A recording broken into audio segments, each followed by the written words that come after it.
acaba de llegar a las pantallas Candyman, una nueva versión de un relato corto de Clive Barker, que se titula Forbidden, lo prohibido, y que yo tuve la suerte de conocer cuando era un chaval, gracias a este libro que os voy a mostrar.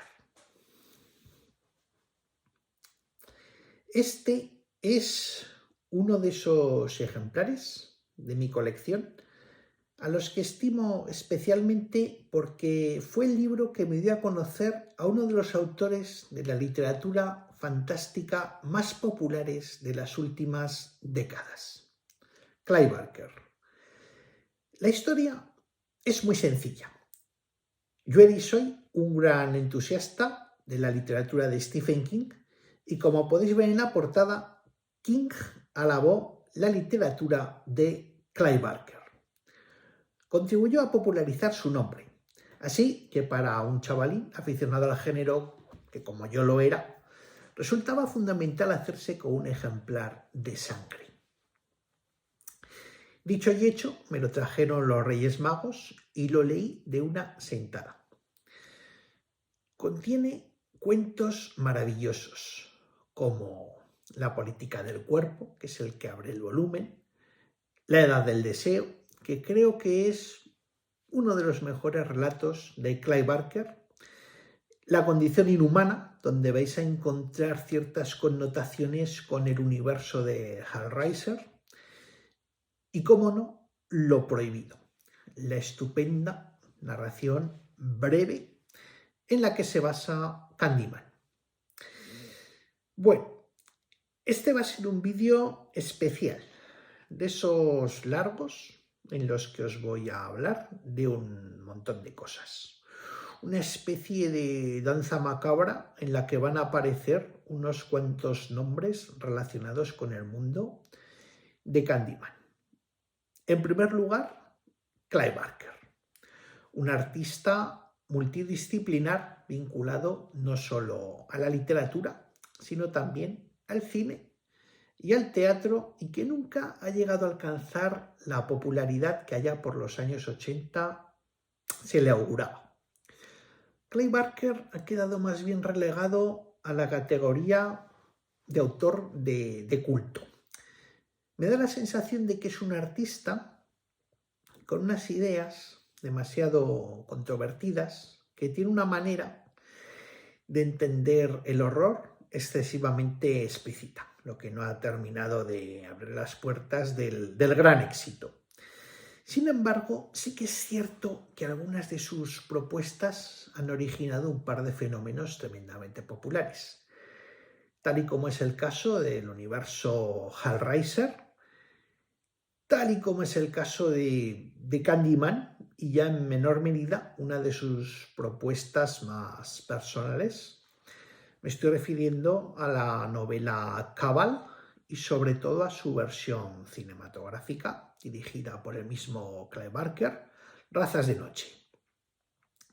Los que ya tenemos algunos años intuimos que Clive Barker había llegado al género para ser uno de esos grandes nombres, de esos grandes gurús, sobre todo a raíz del estreno de su ópera prima, Hellraiser, allá por 1986, aquel universo de belleza malsana que por momentos recordaba las pinturas de Giger y que también parecía evocar las fotografías de Joel Peter Witkin, aquellas ideas relacionadas con la ambigüedad del dolor, del placer, del sexo, del bien, del mal, entusiasmaron a toda una generación de chicos y chicas que también estábamos descubriendo pues otro de los grandes nombres de la filosofía de la nueva carne, que es David Cronenberg. Sin embargo, ya en los 90 el nombre de Clive Barker, a pesar de la popularidad de Hellraiser, va a estar hasta nuestros días, va siendo relegado a un plano menos visible. Quizás a ello contribuya el que, sobre todo, vista hoy, Hellraiser es una película mucho menos perfecta y mucho menos impactante de lo que nos pareció en su momento de estreno.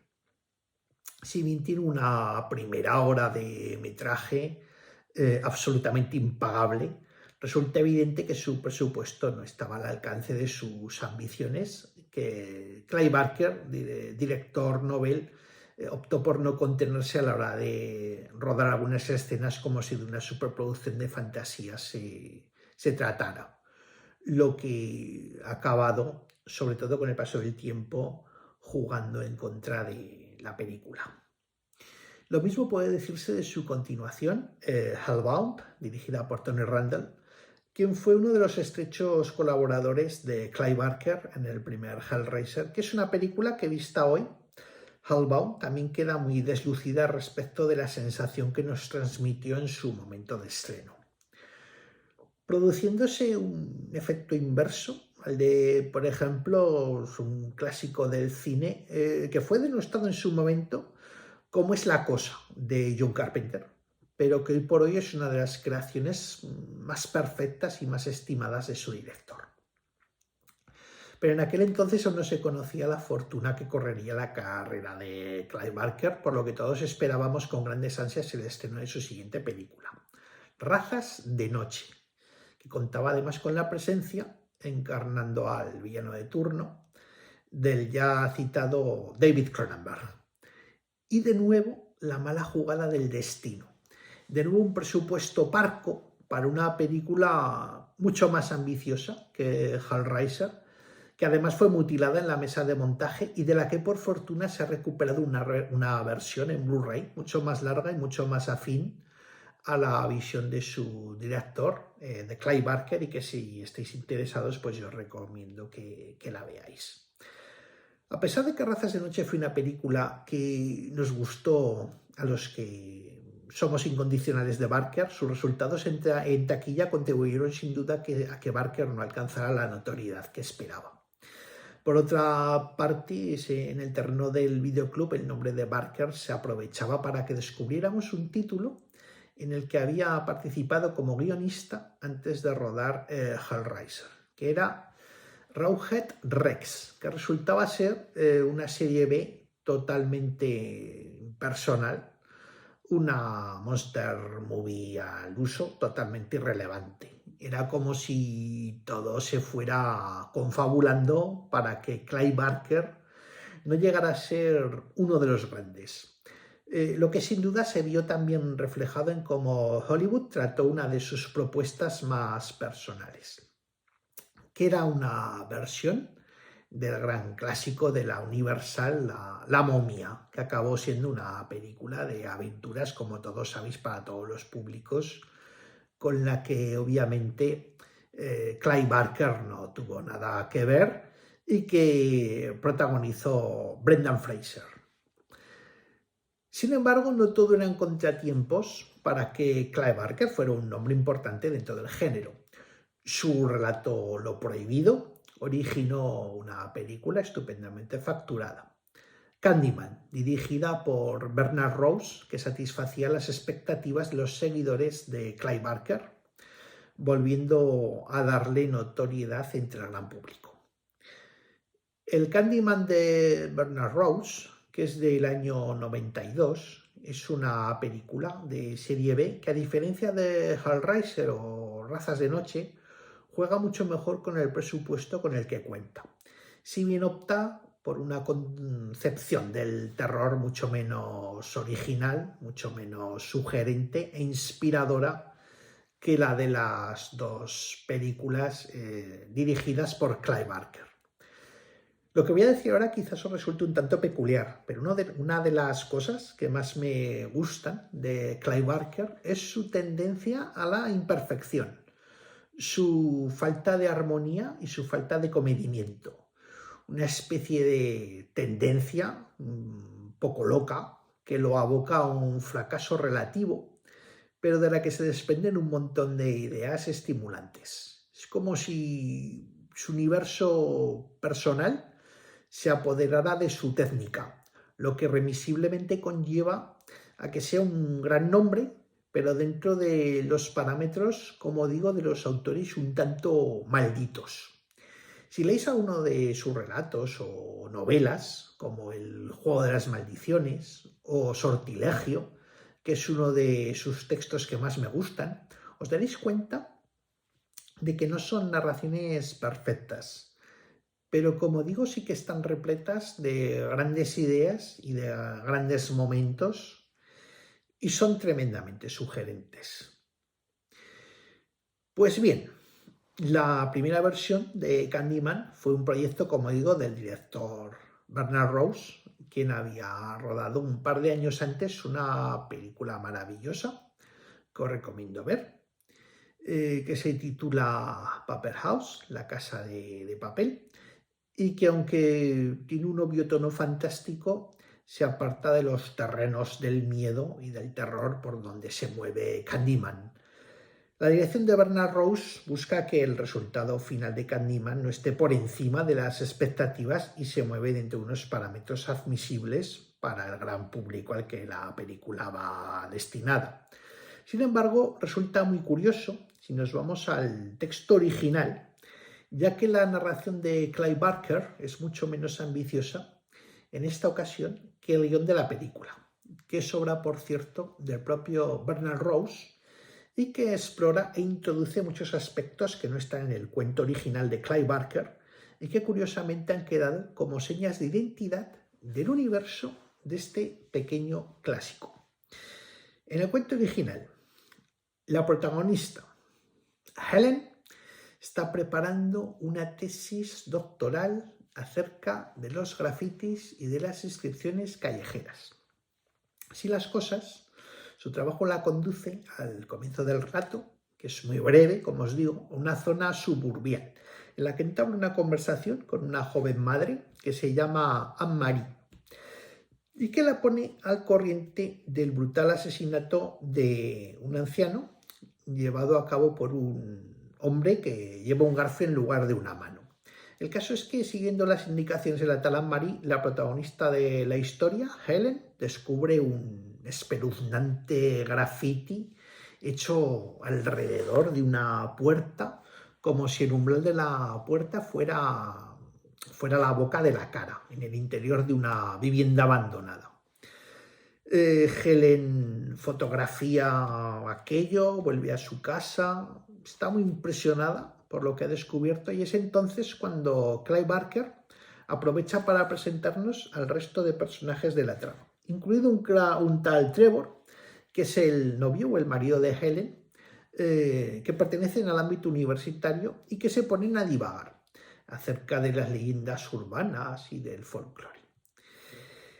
Se provoca en el relato una clara escisión entre el sofisticado ámbito académico al que pertenecen esos personajes y el mundo primitivo y abrupto al que pertenece el graffiti. Un mundo por el que Helen se siente atraída y al que obviamente va a volver, no solo para descubrir que el hombre del garfio ha vuelto a matar, sino incluso para encontrarse cara a cara con él mismo, llegando a perder la vida envuelta en el final del cuento. Ya os digo que es un cuento muy cortito, entre las llamas de una pira que se organiza por el motivo de una fiesta popular, mientras al final del texto ella atisba entre la multitud a Trevor, ¿no? Que ha llegado a esa zona a ver si encontraba a su novia o a su esposa. No recuerdo bien de la relación exacta de los personajes en el cuento.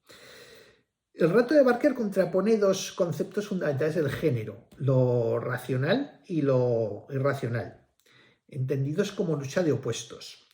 Los amigos universitarios de Helen, que intelectualizan ese horror que habita en lo suburbial, reduciéndolo a un mero juego para el lucimiento personal dentro de los tortuosos ámbitos de ese mundo académico y elitista al que pertenece.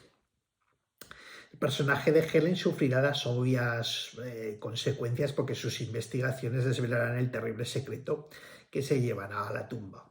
En contra de lo que su grupo de intelectuales amigos le hace creer, pues los grafitis y las leyendas urbanas no son una ficción cultural, sino que esconden una amenaza tangible el terrible Candyman, que da título a la película. La base literaria de Clive Barker, como veis, es muy sugerente, pero es muy escueta y es muy concisa para poder dar de sí un largometraje. Es más bien una base para un cortometraje. Pues en el caso de la película de Bernard Rose, es una premisa argumental que invita a ser desarrollada. Así las cosas, Bernard Rose se ajustó al cine de terror, que estaba más de moda, y el desarrollo de su guión adquirió una naturaleza de slasher de carácter fantástico, al igual que las populares sagas de los 80 y de los 90, Halloween, Viernes 13, pero sobre todo Pesadilla en Elm Street. Pesadilla en Elm Street resulta muy interesante hablar de un poco de Pesadilla en Elm Street para comprender mejor la gestación del Candyman de Bernard Rose. Pesadilla en Elm Street es un fenómeno digno de estudio. De qué manera un personaje que surge de la nada acaba formando parte de la cultura popular. ¿Qué características tiene que tener una película para que pase a engrosar el imaginario colectivo? Al parecer, Wes Craven anduvo con el guión original de Pesadilla en Elm Street bajo el brazo durante una buena temporada, dando tumbos de estudio en estudio hasta que el productor Robert Shaw de New Line Cinema vio en él posibilidades. El resto es historia del cine. El caso es que esto ha pasado siempre. En cuanto surge un éxito de envergadura, la industria del cine comienza a buscar repetirlo, bien a base de secuelas de la misma saga o gracias a productos similares que puedan venir de otras compañías productoras. A manera de ejemplo, si triunfa el tiburón, tendremos pirañas, cocodrilos, barracudas, tintoreras. Buscaremos la manera de que una nueva bestia alcance al tiburón en popularidad. Así las cosas, el fenómeno Freddy Krueger originó 7 películas que pertenecerían al corpus central de Pesadilla en Elm Street y también alumbró el Jason contra Freddy, dirigido por Ronnie Yu, y el cameo de la icónica garra de Freddy Krueger en el plano final de Jason va al infierno, es decir, de la 9ª parte de Viernes 13. Pero curiosamente el fenómeno Freddy Krueger dio origen a una especie de carrera febril por intentar crear otro personaje tan carismático como Freddy. Otro monstruo que fuera capaz de arrebatar, o cuán al menos de igualar su popularidad. La crítica especializada de aquel entonces llegó a centrar su mirada en el Pinhead de Hellraiser, en el Shocker del propio Wes Craven, que creo que es la película que dirigió tras el éxito de Pesadilla en Elm Street y que en España se tituló Shocker 100.000 voltios de terror y que estaba francamente bien. Incluso se fijó la crítica también en el Bob de Fuego Camina Conmigo, ahí es nada, como sustituto de Freddy Krueger. Así que Candyman pues también jugaba en esa liga y no iba nada desencaminado. Pues si vamos al texto original de Clive Barker, podemos ver que el personaje tiene obvias connotaciones con el personaje creado por Wes Craven. Os voy a leer un fragmento del cuento original. Lo busco un momentito. Habla el personaje de Candyman. Soy el rumor, le cantó al oído. Es una condición dichosa, créeme, vivir en los sueños de la gente, ser susurrado en las esquinas, pero no tener que ser. Fijaos en la connotación, vivir en los sueños de la gente. Como veis, la vinculación resulta obvia. La idea de un asesino espectral que no tiene consistencia, ambiguo, que pertenece más al mundo de lo onírico, al mundo de los sueños, que a nuestro plano de realidad. Ni qué decir tiene que el arma homicida tiene también que ser significativa, tiene que tener personalidad propia. En el caso de Candyman, los famosos cuchillos de la mano de Freddy dan paso a un garfio homicida que el personaje lleva incrustado en el muñón de su brazo derecho. Sin embargo, otros elementos que el público identifica con el personaje de Candyman no terminan de surgir del cuento original de Clive Barker. Con vuestro permiso voy a leeros dos fragmentos más del cuento muy interesantes. El primero pertenece al momento en el que Helen descubre el retrato de Candyman, que por cierto en la traducción que yo tengo responde al nombre de Caramelero. El segundo fragmento es la descripción que hace Clive Barker del Candyman, del caramelero real, cuando aparece ante Helen. Sí, así me parece. Vamos con el primero. Utilizando la puerta centrada en la pared como boca, los dibujantes habían pintado una enorme cabeza en el yeso desnudo.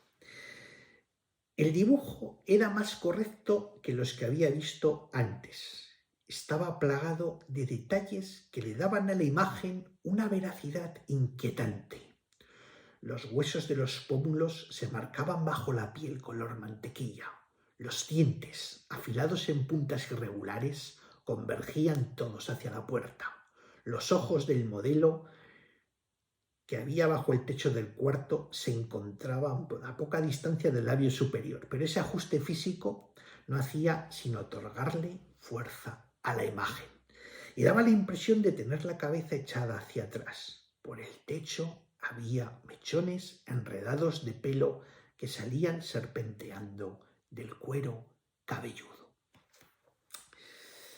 Y ahora vamos con el segundo fragmento. Estad atentos.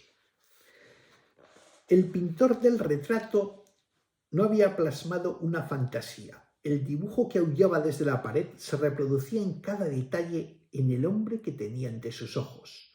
Brillaba tanto que resultaba chillón. Tenía la piel amarilla, como la cera, los labios finos de color azul pálido, los ojos enloquecidos brillaban, como si los iris fueran rubíes. Pues bien, si habéis estado atentos a las dos descripciones, hay un detalle que llama la atención y que contrariaría el desarrollo del guión no solo de la versión de Bernard Rose, sino de la versión de la nueva película. Candyman no es negro. Clive Barker lo describe con un color de piel mantequilla en el primer fragmento y de piel amarillenta en el segundo. Piel amarilla como la cera, dice concretamente. Sin embargo, uno de los grandes aciertos del casting de Candyman fue la elección del villano. El actor Tony Todd, un hombre de color, enorme, de 2 metros de altura, con un físico poderoso, un rostro carismático y una voz cavernosa. Por otra parte, las abejas, que alcanzan mucho más protagonismo en la película de Bernard Rose que en el cuento de Clive Barker y que junto al garfio y el color de su piel contribuyen a singularizar el personaje. Dado que Candyman no lleva máscaras, como sí que ocurre con otros personajes célebres del terror moderno, las abejas fueron el intento de dar a Candyman otro toque más de originalidad.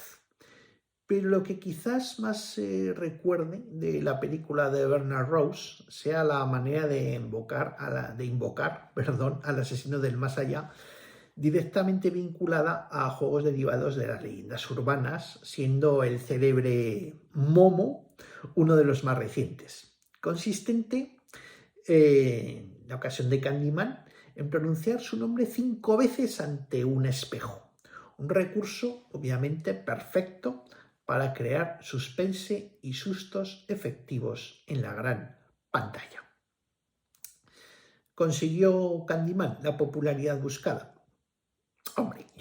que quedó lejos de alcanzar la celebridad de Freddy Krueger.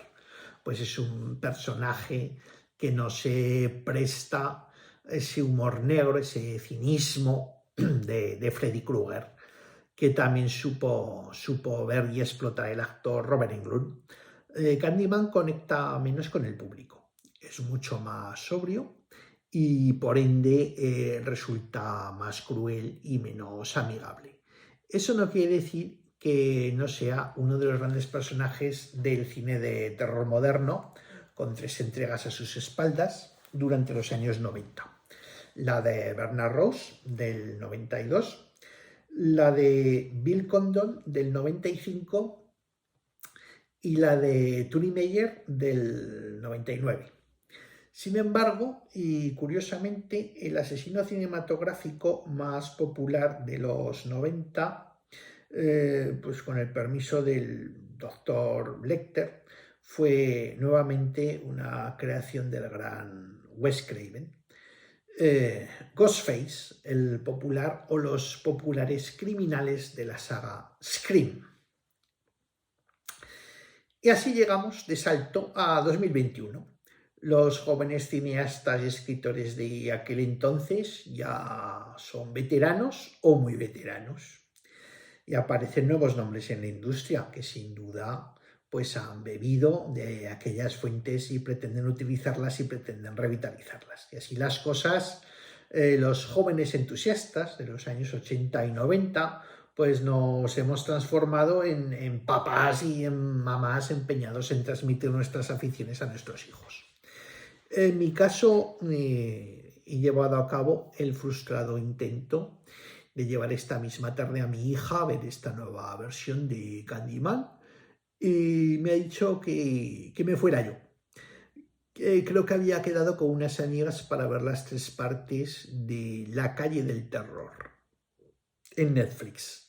Quizás la verdadera saga que hereda el espíritu de Viernes 13, de los Halloweens, de las pesadillas en Elm Street, lejos del universo Clive Barker, quien yo creo que sigue jugando en otra liga, ya con unos cuantos añicos de más.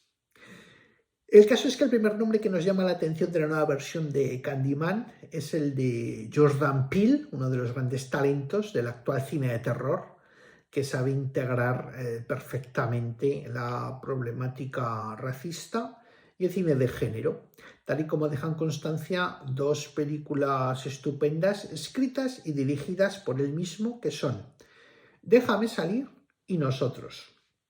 No en vano, Jordan Peele está también tras la producción de una de las últimas películas de Spike Lee, infiltrados en el Ku Klux Klan. Así las cosas, no resulta extraño que Jordan Peele lleve a su terreno esta nueva versión de Candyman, si bien los elementos relacionados con la violencia racista ya tenían su importancia en la versión de Bernard Rose, sobre todo cuando se explicaba la creación del personaje que da título a la película. ¿Quién dirige en esta ocasión? La jovencísima Nia Da Costa, quien ha coescrito la película junto a Jordan Peele y William Rosenfield. Así pues, al igual que ocurría con la versión de Bernard Rose, tenemos una película que bebe mucho de la personalidad de su directora, dada su involucración en el guión. Visualmente, la película está muy cuidada y ello quizás se deba a la relación que tiene el universo de Candyman con el mundo de lo pictórico, que está muy presente en esta película desde un primer momento, cuando se nos presentan los títulos de crédito de la Universal y de la Metro-Goldwyn-Mayer invertidos, como si los estuviéramos viendo desde el otro lado de un espejo. Esta idea, jugar con la pantalla de cine como si fuera un marco, poniéndola en relación tanto con el espejo como con el cuadro, tenemos que tener en cuenta que el protagonista principal en esta ocasión va a ser un pintor y que la película fundamenta parte de sus mejores escenas en el mundo de las galerías de arte. Pues bien, me parece que esta idea es muy atractiva, que está muy bien aprovechada, dando lugar a escenas de una gran fuerza plástica, vais a ver todo un juego de encuadres, algunos muy elaborados, con unas composiciones de plano de lo más curiosas y espectaculares. Esta dialéctica entre belleza plástica y cine de terror, entre pintura y crimen, siempre me ha parecido muy interesante y ha alumbrado clásicos de la talla del fotógrafo del pánico, pero sobre todo una película que no me canso de ver y que creo que es en sí misma un gran homenaje a la pintura. Y me estoy refiriendo a Rojo Oscuro, la película de Dario Argento, que es un director que ha explorado en más de una ocasión estas relaciones. Así en Inferno, que plásticamente resulta más preciosista que Rojo Oscuro, y sobre todo en el síndrome de Stendhal, directamente vinculada al universo de lo pictórico, de los museos y de las galerías de arte. Pero el Candyman de Nia Da Costa no termina de ser una película arriesgada, no termina de ser una película de autor.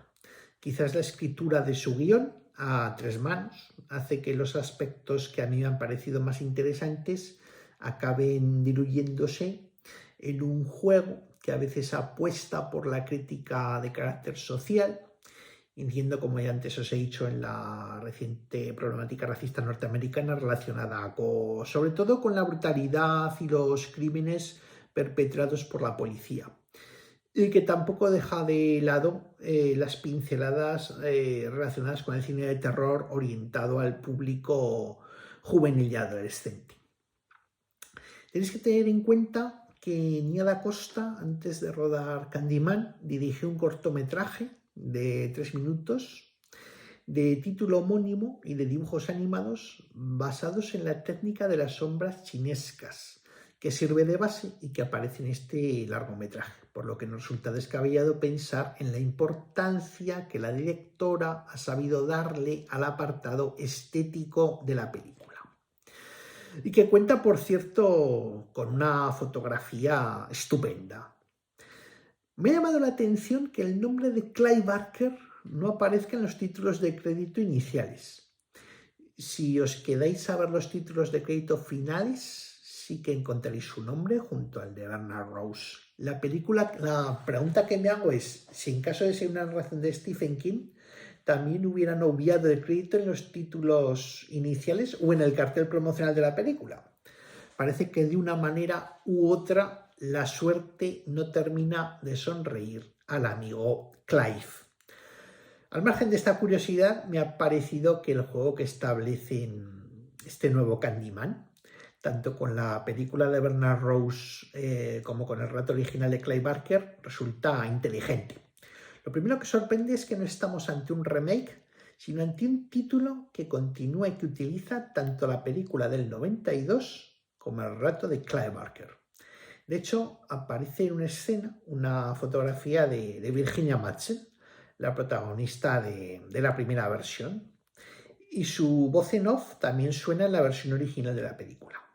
Por otra parte, en la nueva explicación que se da de la génesis de Candyman también tiene en cuenta el carismático Tony Todd, quien, para sorpresa de los que somos fans, hace una pequeña aparición en la película interpretando al asesino.